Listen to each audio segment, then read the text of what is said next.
వచ్చి కాళ్ళ దగ్గర పడి, సర్వోన్నతుడైన దేవుని కుమారుడా, మాతో నీకేమి? కాలం రాకమునిపే మమ్మల్ని నశింపజేయవచ్చితివా? ఇటొచ్చావేందయ్యా, ఇటొచ్చావేందయ్యా? నా పిల్లలు ఎక్కడుంటే అక్కడికి వస్తాను నేను. దీన మొర్రలు ఎక్కడుంటే అక్కడికి వస్తాను నేను. ఆర్తుల ఆర్తధ్వని ఎక్కడ వినబడితే అక్కడికి సప్త సముద్రాల అవతలకైనా వస్తాను నేను. నా పిల్లల కోసం.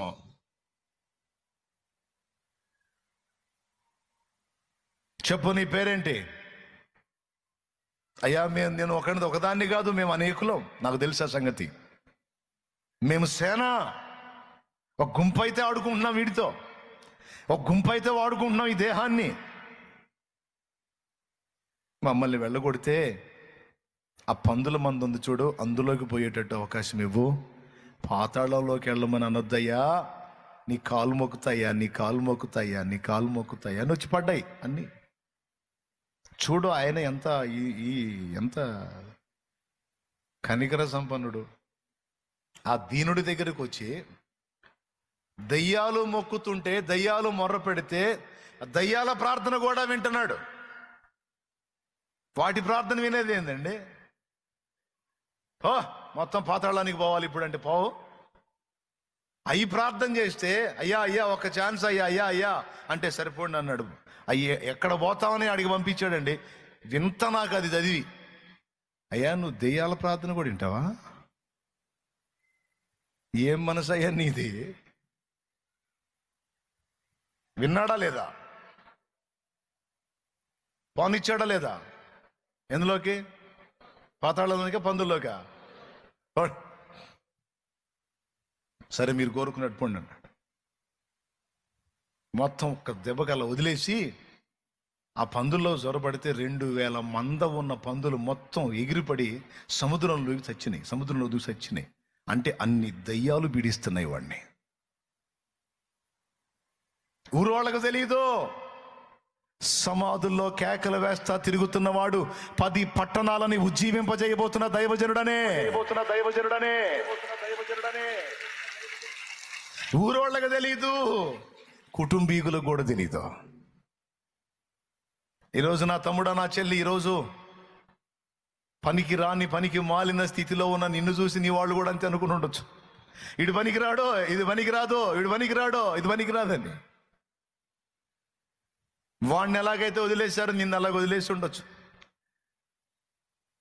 వాడిని ఎలాగైతే శాపనార్థాలు పెడతా నీ బతుకు మారదురని నిన్ను అలా అని అంటుండొచ్చు.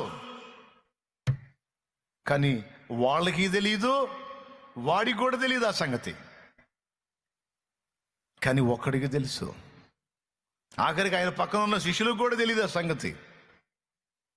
వాళ్ళు అసహించుకుంది, ఆ బట్టలు లేకుండా నగ్నంగా ఉన్నాడు, గలీజుగా ఉన్నాడు అని చెప్పిన వాళ్ళు తిట్టుకుంటున్నది 10 పట్టణాలని దేవుని సువార్తతో నింపబోతున్నటువంటి ఒక ఉజ్జీవ సువార్థికుడు అన్న సంగతి వాళ్ళకి తెలియదు. ఉజ్జీవ సువార్థికుడని ఆడు దయ్యాలు పట్టినాడు. ఆ దయ్యాలు వెళ్ళిపోయిన తర్వాత ఆ కేకలు వేయటం, గాయపరుచుకోవటం, అరవటం, గందరగోళం అన్నీ ఒక్క దెబ్బలో ఆగిపోయినాయి. ఒక్క రోజులో కాదండి, ఒక్క నిమిషంలో ఆగిపోయినాయి. ఒక నిమిషంలో మారిపోయింది లైఫ్. కరుణా తరంగము తాకేను హృదయము, కనురెప్ప పాటులు మారేను జీవితం. అంతే. ఎప్పుడైతే అవన్నీ వెళ్ళిపోయినాయో ఆ దేహాన్ని ఇట్ట కప్పుకొని కూర్చున్నాడండి పాపం. వెంటనే శిష్యులకి వెళ్ళి చూస్తే వస్త్రం తీసుకెళ్ళి వానికి ఇచ్చి కప్పేశారు. వస్త్రం కప్పేస్తే చక్కగా వస్త్రాలు కప్పుకొని పద్ధతి కూర్చున్నాడు.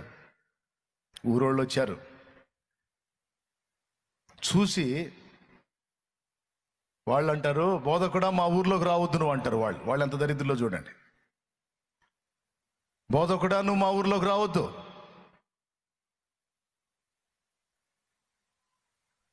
నువ్వు ఊరు ఎంట్రన్స్కి వస్తేనే మా పందులన్నీ తెచ్చినాయి. పందులు పిచ్చోళ్ళు. ఊరు ఎంట్రన్స్లోకి వస్తేనే పందులన్నీ తెచ్చినాయి. ఊళ్ళోకి వస్తే మనుషులు చేస్తారు. ఊళ్ళోకి నువ్వు అని యేసు ప్రభుని ఆపేశారు.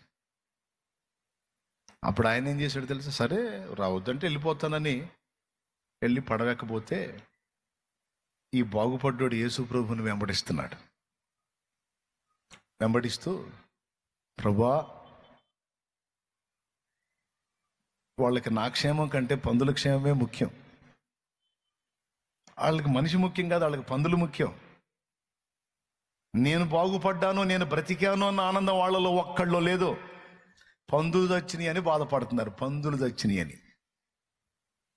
అలాంటి వాళ్ళ మధ్య నేను ఎందుకు ప్రభువా? నన్ను వదిలేసిన వాళ్ళు, కానీ ఎక్కడో ఉన్న నువ్వు నన్ను వెతుక్కుంటా వచ్చి బాగు చేశావు. ఇది నీవిచ్చిన జీవితం, ఇది నీవిచ్చిన జీవితం, నీ పాదాలకే అంకితం.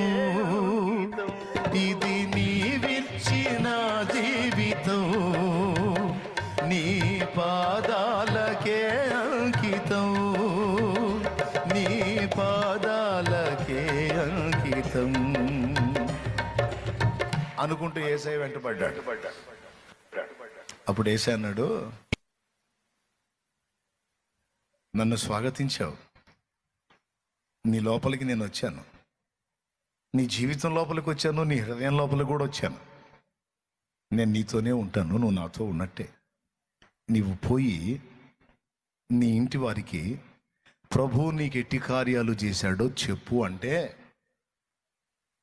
అతడు వెళ్ళి దెకపొలి అందంతటా ప్రకటింపనారంభించెను అని ఉంటుంది. దెకపొలి అంటే 10 పట్టణాల సమూహము. ఆ ప్రాంతం అంతా తిరిగి ప్రకటించడం మొదలుపెట్టాడు. ఇంటికి పోమ్మంటే ఇంటికి పోవాలి కదా, ఇంటికి పోవట్లా. సమాజమే నా ఇల్లు, ప్రజలే నా కుటుంబ సభ్యులు అన్నట్టు ఊరి మీద పడ్డాడు. ఇక నేను చెప్పాలంటే అపోస్తలులు ప్రకటించిన దానికంటే ముందే ఆ దయ్యాలు పట్టినోడు ప్రకటించాడు క్రీస్తు సువార్తని. ఎవరన్నా ఊహించగలరా వాని జీవితం అలా ఒక నిమిషములో మారిద్దని? ఒక రోజులో కాదు. ఇప్పుడు చెప్పు, నీ జీవితం ఒక మలుపు తీసుకోవాలంటే ఒక రోజంతా అవసరం ఆ దేవుడికి? ఒక నిమిషం చాలా? కన్నురెప్పపాటు చాలా? ఇంకేంది మరి చెప్పు.